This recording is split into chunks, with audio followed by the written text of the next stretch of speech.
Assalamualaikum warahmatullahi wabarakatuh. Alhamdulillah, wassalatu wassalamu ala rasulillah Sayyidina Muhammad ibn Abdillah wa ala alihi wa sahbihi wa man wala wa la hawla wa la quwwata illa billah, amma ba'd. Hadratul mukarramin, ma'asyiral ulama al-fudala, ma'asyiral asatidzah al-kurama, bapak-bapak hadirin jamaah Majlis Taklim Monojati yang dirahmati oleh Allah, dan tak lupa seluruh jajaran pengurus yang mengundang kita dalam acara rutinan, serta yang kita hormati Sahibul Bait Bapak Fanani, Bapak Zainal Fanani. Mudah-mudahan kita semua mendapatkan keberkahan hidup dan juga mendapatkan perlindungan dari Allah Subhanahu wa taala. Allahumma amin. Bapak-bapak, saudara-saudara yang dirahmati oleh Allah,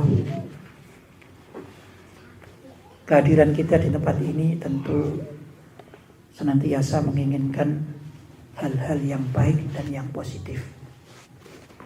Dan kita juga berharap mudah-mudahan kegiatan kita yang rutin di dalam menghadiri majlis taklim ini dicatat sebagai ibadah yang istiqomah dan pahalanya dilipat gandakan. Allahumma amin. Amin.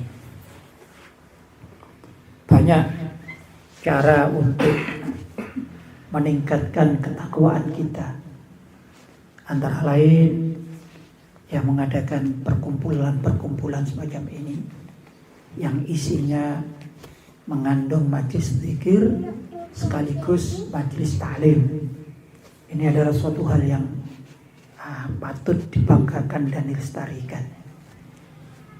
Majlis taklim yang berisi zikir kepada Allah SWT pahalanya banyak, dan lebih daripada itu majlis taklim yang berisi ilmu agama, maka itu jauh lebih banyak.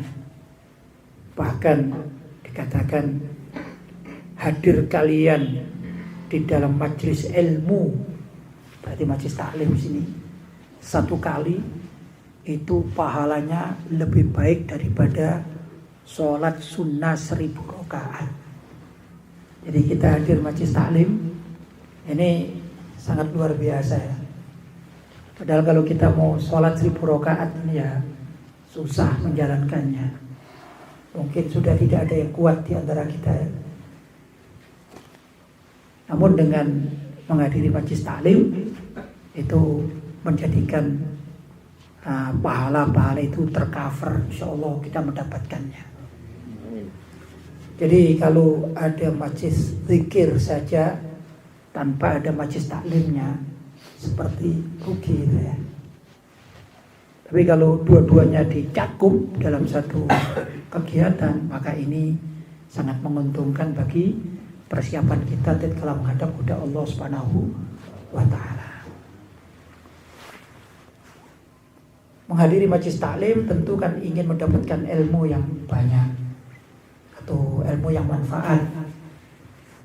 Ya, dari majlis taklim itulah peningkatan insya Allah kita akan menjadi orang yang memahami ilmu agama. Dan para ulama terdahulu ini juga mereka senantiasa mengadakan majlis-majlis taklim. Kegiatan majlis taklim itu dimulai dari Nabi kita Muhammad SAW. Beliau senantiasa mengajarkan ilmu tatkala beliau berada di Masjid Nabawi, tatkala awal-awal di Madinah, atau tatkala awal-awal ya di Madinah mendirikan masjid itu sudah mengadakan majlis taklim. Tapi tatkala di Mekah ini perjuangan beliau menyampaikan di tempat-tempat di mana saja. Ya mungkin gambaran kita di pasar, di jalan-jalan, di mana saja, karena masih belum kondusif ya. Nah, jadi umat Islam hanya diperkenalkan untuk bertauhid saja mayoritasnya tatkala beliau berada di kota Makkah. Mengajarkan ketauhidan itu membutuhkan waktu yang lama. Dalam riwayat dikatakan 13 tahun. Nah, tatkala beliau sudah pindah ke kota Madinah, kemudian mendirikan Masjid Nabawi, maka sejak itulah beliau mengajarkan ilmu syariat sampai tuntas kempu pada waktu 10 tahun. 10 tahun itu ayat-ayat Al-Quran turunnya bukan lagi tentang ketauhidan, tapi sudah kepada hukum-hukum formal, hukum-hukum agama ya. Contoh misalnya orang mencuri potong tangan semacam itu turunnya di mana? Di kota Madinah. Tapi di kota Mekah ini enggak banyak turun hukum-hukum agama, tapi ketauhidan. Ketauhidan utamanya adalah surat-surat pendek. Nah, surat-surat pendek itu rata-rata adalah masalah ketauhidan, masalah mengenal Allah, ya, mengenal hari kiamat, atau kalau dalam bahasa terjemahan hari berbangkit dan lain sebagainya itu di kota Makkah. Sedangkan di kota Madinah beliau lebih fokus untuk mengajarkan ilmu yang berkaitan dengan muamalah, mulai dari ibadah artinya muamalah antara manusia dengan Tuhannya, ya, hubungan vertikal istilahnya. Kemudian muamalah bainan nas, antara semua manusia, mungkin lebih dikatakan hubungan horizontal. Ini berada di mana? Di kota Madinah. Bahkan juga mengatur strategi peperangan pun ini lebih banyak di kota Madinah. Maka ada namanya perang Badar, perang Khandaq, perang Uhud dan segala macam. Ini kan strategi-strategi peperangan itu semua dibangun di kota Madinah. Bapak-bapak dan saudara-saudara rahmatullah Allah SWT, di antara dari sekian banyak adalah majelis ilmu yang dibentuk oleh Nabi Muhammad SAW. Beliau senantiasa mengajarkan ilmu-ilmu tatkala beliau berada di masjid. Bukan berarti kalau di luar masjid tidak mengajarkan ilmu, tidak demikian. Pada kondisi-kondisi tertentu beliau juga keluar. Bahkan juga kalau zaman sekarang katakan sidak pasar. Sidak pasar itu melihat pasar itu bagaimana berlakunya, ada riba atau tidak, ya, sehingga turun ayat wailul lil mutaffifin dan segala macam ayat-ayat tentang masalah perdagangan perniagaan. Itu sidak namanya, kan ada sidak kemudian turun ayat. Tentu ini juga menambah bahwasanya Nabi Muhammad SAW menyampaikan ilmu itu bukan hanya di dalam masjid saja. Kadang-kadang beliau juga pergi ke rumah sahabat-sahabatnya, kemudian menyampaikan hadis, ya, sepenggal dua penggal, yang mana kesemua itu dari ayat-ayat Al-Quran yang disampaikan beliau sampai hadis-hadis yang bermakna ilmu disampaikan di segala tempat, tapi utamanya beliau terfokus pada Masjid Nabawi. Maka dengan demikian di masyarakat Madinah saat itu timbullah para fuhul atau ulama-ulama di kalangan para sahabat radhiyallahu taala anhum. Jadi di kalangan para sahabat itu juga banyak ulama-ulamanya. Mungkin kita gambarkan di kehidupan sekarang ya, di suatu wilayah, sebut aja di Singosari misalnya itu. Kan ada masyarakat itu muslim ya. Muslim saja gitu. Muslim saja, bahkan kalau bahasa kita dikatakan Islam KTP gitu ya. Apakah di zaman Nabi ada? Loh, ada juga. Di awal-awal itu ada Islam KTP, tapi bukan gambaran seperti Islam KTP model zaman sekarang, enggak gitu.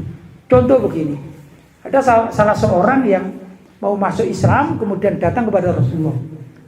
Ya Rasulullah, saya ingin masuk Islam, tetapi ashtaritu, saya akan memberikan syarat kepadamu. Mau masuk Islam tapi minta syarat. Dia tanya, kenapa kamu minta syarat? Ini bahasa saya ya, memudahkannya. Ya karena saya ini masih ahli molimo, gitu aja gampangannya ya. Molimo apa mabuk, madat, madon, apa? Mabuk, maling, satunya main ya. Main itu judi, maling mencuri, madat itu narkoba ya. Terus madon wanita, satunya apa tadi? Apa tadi? Molimo. Minum. Nah, minum. Mabuk. Ya itulah pokoknya dosa-dosa besar itu selalu dilakukan sama dia. Kata orang ini mengatakan, saya ingin masuk Islam tapi dengan syarat jangan kau larang ya Rasulullah. Saya melakukan mau limo jangan kau larang. Nah, kata Rasulullah, ya tidak apa-apa, kamu masuk Islam saja. Kalau kamu memberikan syarat aku 5, aku berikan syarat kamu 1 saja. Apa itu ya Rasulullah? Kata Nabi, la takdzib. Jangan bohong. Nah, itu saja. Pokoknya kamu kalau mau masuk Islam, masuk Islam. Dan kamu jangan bohong. Yang lain-lain terserah kamulah. Ini kan gambaran Islam abangan atau Islam KTP ya. Jadi di zaman Nabi itu ada Islam KTP ya. Tapi seiring dengan waktu pada akhirnya menurut sebuah riwayat suatu saat orang ini mau berzina dengan seorang wanita. Ketemuan istrinya, ditanya, biasanya dia ini ya berbohong. Oh enggak, itu kan mitra kerja aja kan gitu biasanya zaman sekarang. Tapi berhubung mau itu kan mitra kerja, ingat dia ini bahwa dia tidak boleh berbohong karena berjanji. Sudah dikasih 5 syarat diterima, masa 1 syarat dari Nabi nggak diterima. Akhirnya terpaksa mengaku, ya aku tadi itu mau selingkuh. Akhirnya dia demikian terus mau bohong, mau berbuat maksiat. Pada akhirnya dia sadar dan menjadikan keislamannya baik. Tapi di sini saya katakan di awal-awalnya kan ada namanya Islam KTP di zaman itu ya. Identitasnya saja Islam tapi mengamalkan molimo. Gitu. Kemudian ada juga di kalangan para sahabat seperti juga di kalangan kita zaman itu adalah orang-orang ahli ibadah. Ahli ibadah saja, tapi bukan orang yang alim. Seperti zaman kita kan banyak. Ada orang yang Masya Allah ya dia orang biasa tapi ahli ibadah, orang baik, orang soleh lah. Misalnya dia bekerja di pasar, tadi azan dia ke masjid, kembali lagi atau ke musola, baik, orang baik. Tapi bukan orang alim. Kan ada gini kan dan banyak ya, banyak. Nah ini biasanya kalau di kalangan kita ini orang-orang ahli majlis taklim, ya kan begitu, banyak. Alhamdulillah ini bagus. Di kalangan para sahabat pun demikian ada. Orang-orang yang memang ahli di dalam ibadah saja, bukan orang alim. Nah, kemudian di kalangan mereka, kalangan sahabat juga ada orang-orang yang fuhul, orang-orang yang terkemuka, yang tokoh-tokohnya yang sering namanya kita dengarkan sampai sekarang. Paling tidak Sayyidina Abu Bakar, Sayyidina Umar, Sayyidina Utsman, Sayyidina Ali, Sayyidina Abu Hurairah, ya, Sayyidina Khalid bin Walid, yang nama-nama familiar di telinga kita. Itu ibarat kalau zaman sekarang adalah tokoh-tokoh, mungkin tokoh-tokoh masyarakat ya. Ada tokoh itu yang tidak alim, ya, tapi dia tampil untuk dipercaya oleh masyarakat. Contoh kalau di zaman sahabat adalah Sayyidina Khalid bin Walid, itu bukan orang alim di zaman itu, tapi beliau ini ahli perang. Pokoknya dia komandan perang, kemana saja perang bisa dikatakan menang. Ya, maka dia dikenal, wah ini ahli perang, ya tokoh. Mungkin kalau zaman sekarang ada undangan ya diundang barangkali karena tokoh ya. Tapi ada juga yang alim ya. Seperti Sayyidina Abdullah bin Mas'ud, ini orang yang alim. Sayyidina Abdullah bin Abbas, ahli tafsir ya, ulama. Kalau zaman sekarang ini barangkali semacam kiai ya, ulama semacam itu. Nah ini kondisi terus berkembang sampai zaman sekarang ya, sampai zaman sekarang. Tapi dari sekian itu ada yang namanya istilahnya ruwaibidah. Namanya ruwaibidah. Apa itu ruwaibidah? Kata Nabi, saya ini takut nanti akan muncul pada suatu zaman akan bermunculan yang namanya ruwaibidah. Apa itu ruwaibidah? Karena Nabi tanya. Kata beliau, ruwaibidah adalah orang yang tidak mengerti agama tapi berbicara masalah agama. Ya. Ini di zaman itu juga ada. Zaman itu ada. Salah satunya namanya Ibnu Sayyad. Tapi zamannya Nabi hidup itu belum masuk Islam. Ibnu Sayyad ini kalau perawakan badannya itu orangnya gempal, besar, ya kayak binaragawan gitu ya. Nah, mohon maaf agak kehitam-hitaman, kemudian rambutnya ini agak keriting gitu ya, agak berkeriting. Begitu kalau dalam riwayat yang pernah saya baca. Suatu saat, dia ketemu Rasulullah SAW. Kemudian ini belum masuk Islam. Rasulullah mengatakan, ya Ibnu Sayyad, ana nabi, aku adalah nabi, kata Rasulullah Shallallahu Alaihi Wasallam. Dia ini orang awam, dia menjawab, ana kadzalik nabi, saya juga nabi. Saya juga nabi itu. Kata Rasulullah, aku ini diutus dan mendapatkan wahyu. Aku juga. Walhasil tidak mau kalah. Ya, tidak mau kalah. Padahal orang awam, orang tidak mau kalah. Sampai Nabi mengatakan kepada para sahabatnya, beliau mengatakan, aku takut jangan-jangan ini si Ibnu Sayyad ini adalah Dajjal yang sudah muncul. Sampai begitu. Ya. Jadi dikhawatirkan oleh beliau bahwa ini adalah Dajjal yang sudah muncul. Kenapa? Dia ini tidak ngerti agama, bicara agama begitu. Akhirnya dia tidak masuk Islam di zaman Rasulullah SAW. Namun beberapa riwayat mengatakan pada akhir di zaman para sahabat si Ibnu Sayyad ini pada akhirnya masuk Islam. Artinya berarti bukan Dajjal. Tapi di zaman itu Nabi sudah khawatir. Jangan-jangan ini Dajjal ini. Wong dia nggak tak dikasih tahu aku Rasulullah, dia ikut aku juga Rasulullah. Begitu. Ini dikatakan ruwaibidah. Naudzubillah min dzalik ya. Lah zaman sekarang ini kayaknya ya rada musim ini ya. Ibnu Sayyad ini agak musim ya. Paling tidak ini kalau yang syabab yang muda-muda, saya termasuk syabab yang muda ya. Gitu ya. Masih muda ya. Alhamdulillah saya usia 15 tahun saya. Soalnya dulu kan ngajinya di Mekah, jadi bacanya dari kanan gitu. Kebiasaan baca dari Arab, ya. Jadi 15 tahun gitu, 51. 15 bacanya dari kanan. Berarti 51 gitu. Tapi ya saya mengikuti di media sosial kadang-kadang gitu. Waduh luar biasa ini. Saya kadang-kadang ngeri, ini ruwaibidah sudah pada buahnya. Kadang-kadang ya orang enggak ngerti, bahkan berdalil pun salah. Berdalil salah. Ya ini luar biasa ini. Ya, tak tahu ya, zamannya ruwaibidah. Sepertinya apa yang disabdakan oleh Nabi Shallallahu Alaihi Wasallam ini sudah nyata, tampak suatu saat akan muncul ruwaibidah, yaitu orang awam yang bicara masalah agama. Padahal sebenarnya yang punya kapasitas boleh bicara agama itu kan para ulama, kan begitu ya. Ya kalau bicara-bicara biasa strategi perdagangan ya boleh, walaupun perdagangan Islam misalnya ekonomi syariat ya, gimana caranya kita tidak berjerumus dalam riba ya tidak apa-apa. Tapi kadang-kadang dalil-dalil ini keluar semua dan bicarakan dalil aja salah kadang-kadang ya, bahkan menyebutkan maaf salah kadang-kadang, misalnya menyebutkan istilah-istilah berkata Jibril Sallallahu Alaihi Wasallam, kadang salah. Jibril Sallallahu Alaihi Wasallam ini nggak umum itu ya. Kadang-kadang orang tuanya sendiri disebut misalnya maaf ya, saya menyebutkan, oh ya katanya ayah saya radhiyallahu taala anhu, itu tidak cocok. Bukan tidak pas itu ya, tidak pas. Itu ibarat begini kalau zaman sekarang itu ya. Kalau guru sekolahan dipanggil Pak Guru itu kan cocok ya. Sedangkan guru pesantren dipanggil Pak Ustadz kan cocok gitu ya. Nah kalau guru sekolahan dipanggil Pak Ustadz, sekarang guru pondok dipanggil Pak Guru, ini kan kebalik-balik kan gitu. Walaupun tidak salah, ya tidak salah, tapi menjadi salah kalau melihat kaidah yang sesungguhnya. Semacam itulah. Ini sering kita temui yang demikian.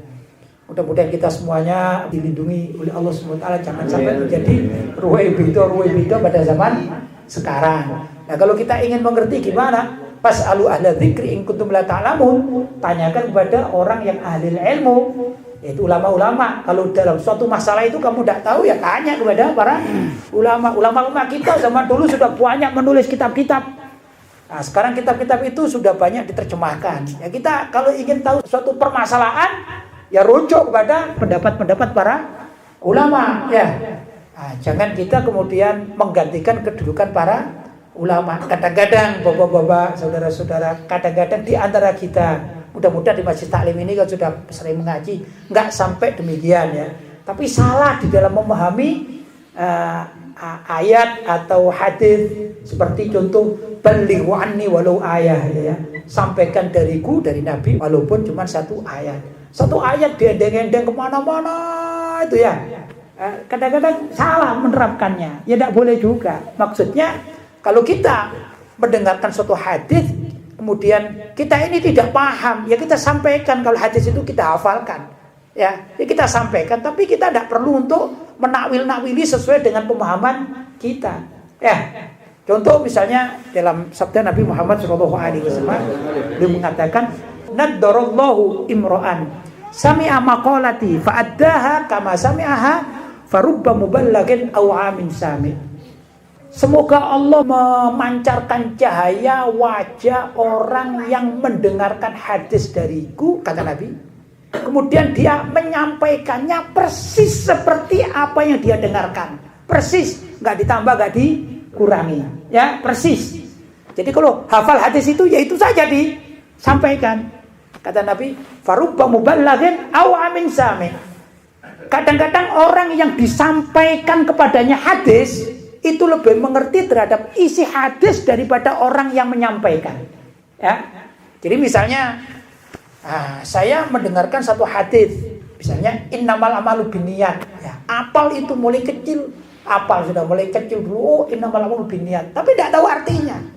Kemudian kita sampaikan kepada seseorang, ini loh Pak, ada hadis menyatakan demikian, innamal amalu binniyat. Ya, sesungguhnya amal itu tergantung dari niat. Itu terjemahannya, ya, bukan pemahamannya, terjemahannya. Kita hanya tahu itu aja. Oh, ternyata ada orang yang lebih paham daripada kita bahwa niat itu terbagi menjadi ini dan itu dan seterusnya. Dia lebih paham daripada kita.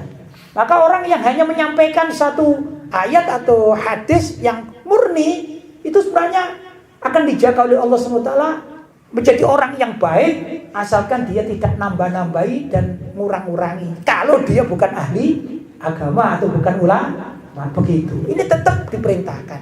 Tapi biasanya yang terjadi zaman sekarang kan gitu ya. Misalnya ada orang, mohon maaf ini, orang mengambil barang, misalnya di sini mengambil barang itu diambil, ya sudah, diambil bukan miliknya. Begitu ditangkap, oh kamu maling ya? Oh enggak, saya niatnya enggak maling ini saya. Ya, niatnya cuma tadi itu saya ya dimanfaatkan lah begitu loh. Kok bisa gitu? Innamal malu binniyat. Nah, ini kan menjadikan kalimat yang benar, hadis itu benar tapi dijadikan suatu yang salah. Namanya kalimatu haqqin urida bihal batil. Suatu kalimat yang hak tapi dimanfaatkan untuk kebatilan. Ya, wong tak selametno orang itu, kata curi. Lah payu, yo pejaringku kan gitu ya. Kadang-kadang begitu. Jadi ini salah itu penerapan di masyarakat kadang-kadang salah. Nah, ini kita mudah-mudahan saja kita bisa mengambil manfaat dari apa yang saya sampaikan tadi ini yang menurut para ulama. Jangan sampai kita salah di dalam langkah, apalagi kalau sampai mengambil posisi. Kita sebagai orang awam mengambil posisi ulama-ulama salaf yang terdahulu, yang mereka ahli ijtihad, ya. Kemudian kita tinggalkan mereka, kemudian kita mengandalkan pemikiran kita sendiri. Bahkan kadang-kadang ada yang menyala-nyalakan hasil ijtihad para ulama salaf. Mereka kan juga manusia, sama makan nasinya. Saya juga kan manusia, sama makan nasinya. Sampai begitu ada. Jadi menyala-nyalakan orang terdahulu, ulama-ulama, kemudian mengandalkan pemikiran sendiri. Katanya Al-Imam Ibnu Asakir radhiyallahu taala anhu dikatakan luhumul ulama masmumatun. Dagingnya para ulama itu beracun. Dagingnya para ulama itu beracun. Maksudnya ulama yang bagaimana? Yang dikatakan dalam firman Allah SWT, innama yakhsyallaha min ibadihil ulama. Sesungguhnya yang takut kepada Allah dari hamba-hambanya itu adalah para ulamanya. Jadi ulama akhirat maksudnya begitu, ulama yang kepentingannya itu bukan duniawi, bukan kedudukan, bukan dapat dana berapa ya, bukan ahli bernyanyi wadana dana, bukan misalnya cari dana sana sini, bukan itu maksudnya. Tapi ulama yang benar-benar yang ditakuti adalah Allah SWT. Nanti kalau saya berbuat gini takut masuk neraka, saya gini gimana besok menghadapi malaikat mungkar dan nakir. Yang dipikir semacam itu. Ini namanya ulama-ulama akhirat, dia mengerti agama, menyampaikan ajaran agama dan masyarakat, dan dianya takut pada Allah SWT. Itu namanya Nah, ulama yang dikatakan tadi apa? Luhumul ulama masmumatun katanya. Dagingnya para ulama itu adalah beracun. Siapa orang yang mengganggu mereka ibarat makan racun. Jadi kalau ada orang misalnya mencela ulama yang akhirat, ulama-ulama akhirat itu semacam kalau kita gambarkan zaman dahulu kala seperti Imam Ghazali misalnya ya, Syekh Abdul Qadir Jailani misalnya, orang-orang sering kita dengar namanya ya, ulama-ulama itu, dan yang mengikuti mereka kemudian kita caci maki, itu ibarat makan racun. Kalau makan racun gimana? Ya mati. Kalau matinya bukan mati secara zahir gitu ya. Paling tidak orang yang suka mencaci para ulama hatinya mati, itu di dunia. Menurut para ulama hatinya mati. Yang kedua, matinya itu ya seperti orang keracunan begitu, alias dia akan disiksa oleh Allah SWT. Nah, ini perlu kita ketahui. Karena itu mari kalau ada apa-apa permasalahan-permasalahan itu, pertama kita tanyakan kepada orang yang ahli. Kemudian yang mana yang ahli itu merujuk kepada ulama-ulama terdahulu, bukan suka asal suka ya, asal suka dan begitu, tapi betul-betul merujuk kepada ulama-ulama terdahulu agar kita ini selamat mengikuti pertama mengikuti Rasulullah SAW, mengikuti para sahabat dan mengikuti para ulama-ulama salaf yang dikatakan al-ulama warathatul anbiya. Para ulama-ulama itu adalah pewaris para nabi. Bapak-bapak dan saudara-saudari rahmatullah Allah SWT, mudah-mudahan majlis taklim ini yang dulu dimulai oleh para ulama ini terus berjalan. Ini nyatanya barokahnya itu ya itulah, ulama-ulama yang ikhlas-ikhlas itu barokahnya semacam itu, dan kita masih bisa menikmati sampai hari ini ya. Mudah-mudahan terus berkelanjutan, dan ini menjadikan kehadiran kita sebagai amal yang dicatat oleh Allah SWT mengikuti para ulama salaf. Barangkali itu yang dapat disampaikan. Mohon maaf yang sebesar-besarnya. Hadza ma aqulu lakum wal afu minkum. Wassalamualaikum warahmatullahi wabarakatuh.